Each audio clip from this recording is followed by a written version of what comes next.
কুষ্টিয়ায় যত্রতত্রভাবে গড়ে উঠেছে বিপুল পরিমাণ অবৈধ ইটভাটা। এসব ভাটায় নির্বিচারে পোড়ানো হচ্ছে কাঠ, বিষাক্ত ধোঁয়ায় দূষিত হচ্ছে পরিবেশ। ইট ভাটার কারণে উজাড় হচ্ছে গাছপালা, ক্ষতি হচ্ছে ফসল ও ফসলি জমিও। সাম্প্রতিক সরকার পরিবেশের ভারসাম্য রক্ষায় অধিকাংশ অবৈধ ইটভাটার কার্যক্রম বন্ধ করে দেয়। এতে নেতিবাচক প্রভাব পড়েছে নির্মাণ শিল্পে। তবে এরই মধ্যে আশার সঞ্চার করছে ইকোব্লক। ক্ষতিকারক ইটভাটার বিকল্প হিসেবে কুষ্টিয়ার মিরপুর উপজেলার মির্জানগর এলাকায় গড়ে উঠেছে RSR নামে ইকোব্লক তৈরির কারখানা। সেখানে স্বয়ংক্রিয় মেশিনে নির্মিত হচ্ছে মানসম্মত ব্লক। কুষ্টিয়া সদর উপজেলা তরুণ উদ্যোক্তা রেজাউল করিম ইটভাটার পরিবেশের বিপর্যয় বিষয়টি বিবেচনা করে ইকোব্লকের কারখানা গড়ে তোলেন।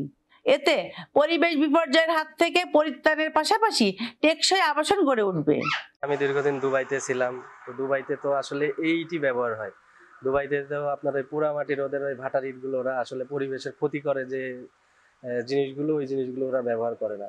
তো সেখান থেকে অনুপ্রেরণা হয় যে আমি আসলে এটা আমার বাংলাদেশে গিয়ে আমি করব। তারপরে দীর্ঘদিন হয়ে যায়, আমি হঠাৎ করে ঢাকায় বসুন্ধরা আবাসিকের মধ্যে আমি ওখানে গিয়ে দেখি এই ইটের কাজ ওরা করছে। তো পরবর্তীতে আমার দেখে মনে হলো, ভালো লাগলো যে আসলে আমার বাংলাদেশেও এটা চলে আসছে। তো সেখান থেকে আসলে অনুপ্রেরণা যে আমি ভবিষ্যতে আমি এটা আমার কুষ্টিয়াতে যদি আমি করতে পারি তাহলে পারে পরিবেশের জন্য ভালো হবে, কারণ এটা সরকারের গ্রিন একটা প্রজেক্ট। কারণ ভাটাতে তো পরিবেশের ব্যাপক আকারে হচ্ছে পরিবেশ বিপর্যয় হয়, বন উজাড় হচ্ছে, ফসলি জমি উজাড় হচ্ছে। তো সেই ক্ষেত্রে তো আমাদের এটা তো পরিবেশ বান্ধব, সম্পূর্ণ পরিবেশ বান্ধব। তারপরে সরকারের গ্রিন প্রজেক্ট হিসাবে এটা ব্যবহার হচ্ছে। আমার সেই হিসাবে আসলে আমার এই প্রজেক্টটা করা। এখানে আমার এখন বর্তমানে 4 ধরনের ইট তৈরি হচ্ছে। একটা সলিড ব্রিক্স, যেটা হচ্ছে আমাদের ভাটার যে ইটগুলো হচ্ছে ওইটার নাম হচ্ছে সলিড ব্রিক্স। তারপরে কার্ভ স্টোন তৈরি হচ্ছে, তারপরে ইউনিপেভার তৈরি হচ্ছে আমার এখানে। আবার হলো যেটা সরকারি বিভিন্ন প্রজেক্টে ব্যবহার হয় সেটা তৈরি করতেছে এখন বর্তমানে আমরা। আসলে আমাদের এই প্রজেক্টটা তো নতুন অবস্থাতে মোটামুটি আলহামদুলিল্লাহ ভালো।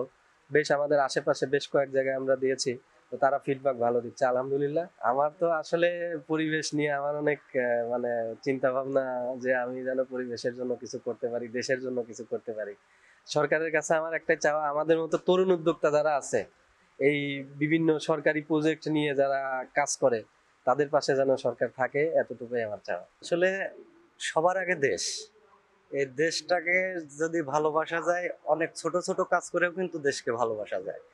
তা আমাদের চিন্তা ভাবনাটা ছিল দেশের ভালো হবে এবং আমরাও স্বাবলম্বী হব, সাথে কিছু শ্রমিক কাজ করবে, এইসব চিন্তা ভাবনা থেকে ভাবলাম যে দেশে তো ইটভাটা যেভাবে ব্যাপক আকারে গণহারে বন্ধ হচ্ছে, এর বিকল্প তো কিছু দেশে আনতে হবে এবং সেটা পরিবেশ বান্ধব হতে হবে। এই ভাবনা থেকে আমরা অনেকগুলো ওয়েবসাইট থেকে, তারপরে বিভিন্ন যারা এই আপনার ইসের ব্লকের যারা ফ্যাক্টরি করেছে, আমরা প্রায় 17টা ফ্যাক্টরি ভিজিট করলাম। ভিজিট করে দেখলাম যে না, আসলে তো এটা দেশের জন্য অনেক ভালো, কারণ এতে কোনো মাটি যাচ্ছে না, এতে কোনো জ্বালানি নষ্ট হচ্ছে না, এটা কোনো পরিবেশের উপরে কোনো ক্ষতি আসছে না, এটা দিয়ে কাজ করলে বিল্ডিংটাও মজবুত হচ্ছে, রাস্তাঘাট যেখানে যা নির্মাণ কাজ অনেক ভালো হচ্ছে। এই চিন্তা থেকে আসলে আমরা এটা শুরু করলাম।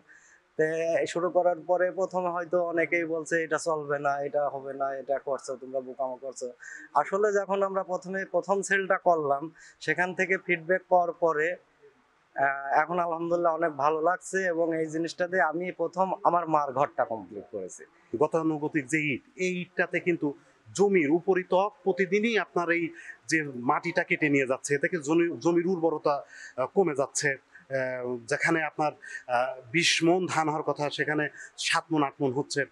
আপনার গাছ, যে বন বিভাগ যেটা সবচেয়ে বেশি বাংলাদেশে এখন দরকার অক্সিজেনের জন্য বলেন বা ইয়ের জন্য, আপনার ওখানে কিন্তু 100% আপনার গাছ দিয়ে পোড়ানো হচ্ছে। এতে যে কার্বন ডাই অক্সাইড হচ্ছে, আশপাশের ফসলের জমি থেকে শুরু করে মানুষজনেরও কিন্তু বিভিন্নভাবে ক্ষতি হচ্ছে।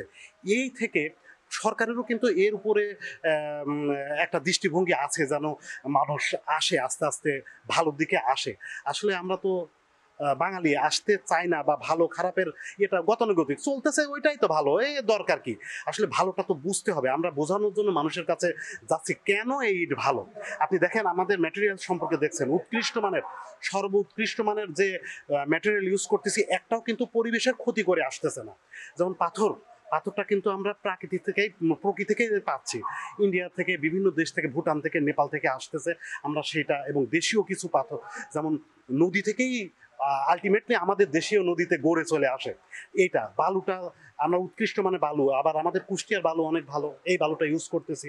এবং দেখেন যারা কাজ করতেছে তারা কিন্তু শেডের মধ্যে কাজ করতেছে, আমাদের ওয়ার্কারদেরও কিন্তু রোদ্রে বৃষ্টিতে সেরকম কোনো ঝামেলা নেই, তার মানে তারাও কিন্তু একটা সেফটি পাচ্ছে। ভালো মানের পাথর, বালি, সিমেন্ট ও কেমিক্যালের মিশ্রণে ম্যাশিং এর সাহায্যে এই মানসম্মত ইকো ব্লক তৈরি করা হয়। এতে কর্মসংস্থান হয়েছে অনেকের। পঞ্চগড়ের পাথর আছে, সিলেকশন বালু আছে, পঞ্চগড়ের চিন আছে, আর দেশি বালু আছে। এগুলো যে হপারে দেওয়া হয়, দেওয়ার পরে দেখা যাচ্ছে মাল চলে যায়। ওটা যে প্রোডাকশন আমরা আপনার RSR কোম্পানির ব্লক, মানে 3-4 রকমের মাল তৈরি হয়। বাংলা ইট আছে, হলো আছে, আর একটা হেয়ারিং এর মাল আছে, এগুলো আর কি তৈরি করি। এখানে প্রথমে হচ্ছে পাথর আসে, পাথর আসার পরে হচ্ছে বালি আসে, পরিমাপ মতন বালি আসে। তারপরে আমার কাজ হচ্ছে এখানে সিমেন্ট ঢেলে দেওয়া। সিমেন্ট ঢেলে দেওয়ার পরে এখানে হচ্ছে হপার থেকে মিক্সারে চলে যায়। আমার কাজ হচ্ছে সর্বপ্রথম মিক্সার থেকে আমাদেরকে মাল দেবে, আমার মেন মেশিনে মাল দিবে, আর মেন মেশিন থেকে আমরা প্রথমে বগিতে মাল নিব। বগিতে মাল নেওয়ার পরে ওখান থেকে বগি থেকে আমরা হচ্ছে মোল্ডে মাল নিয়ে আসবো। মোল্ডের থেকে ভাইব্রেশন দিয়ে মালটা ফিটিং করব।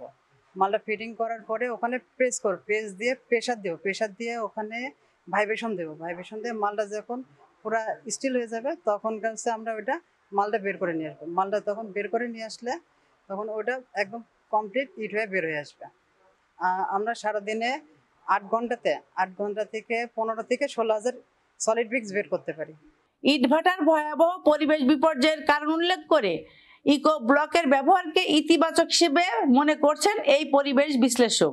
বিশেষ করে আমরা ইমারত তৈরিতে বা বিভিন্ন কাজে যে ইট ব্যবহার করছি, সেটা দুইভাবে আমাদের পরিবেশকে ক্ষতি করছে। এক হচ্ছে আমাদের মাটি ধ্বংস হয়ে যাচ্ছে, দ্বিতীয়ত হচ্ছে আমাদের যে এখান থেকে যে কার্বন নিঃসরণ হচ্ছে, এবং সেটি ভীষণভাবে আমাদের ফসলের ক্ষতি করে। সার্বিকভাবে আমাদের যে আবহাওয়া, জলবায়ু, সেটার উপরে ব্যাপক প্রভাব ফেলে। সুতরাং এর থেকে বিকল্প যে ব্লক তৈরি হচ্ছে বা আদার্স যে পদ্ধতিগুলো হচ্ছে, সেটিকে অবশ্যই আমাদেরকে গ্রহণ করতে হবে, এবং আমাদেরকে ইটের বিকল্প আনতেই হবে। যদি আমাদেরকে পরিবেশ বাঁচাতে হয়, আমাদের ভূমিকে বাঁচাতে হয়, আবাদি জমিকে বাঁচাতে হয়, অবশ্যই ইটের বিকল্প আমাদেরকে নিতেই হবে। সেক্ষেত্রে হতে পারে আমরা আমাদের যে স্টোন আছে, সেই স্টোন আমরা ব্যবহার করতে পারি। এছাড়া যে এখন বিভিন্ন ধরনের যে হলো ব্লক তৈরি হচ্ছে, এই হলো ব্লক আমরা ব্যবহার করতে পারি। এভাবে নানানভাবে এর বিকল্প আছে। পৃথিবীর সব দেশে ইট ব্যবহার হয় না, সুতরাং ইটের বিকল্প অনেক দেশ আছে যেখানে ইটের কোনোই ব্যবহার নেই। যেমন দক্ষিণ কোরিয়াতে ইটের কোনো ব্যবহার নেই, সুতরাং সেখানে স্টোন আছে, পাথর আছে, সিমেন্ট আছে, রড আছে, সেগুলো দিয়ে আমরা বিল্ডিং বানাতে পারি। ইটের বিকল্প ইকো ব্লকের প্রতি আগ্রহ বাড়ছে শিল্প উদ্যোক্তা ও আবাসন ব্যবসায়ীদের মাঝে। সরকারি সহযোগিতায় দেশব্যাপী ইটের বিকল্প এই ইকো ব্লকের বিস্তার ঘটবে, এমনটাই প্রত্যাশা সবার। Sabina Yasmin Shyamoli, NTV news, Kushtia.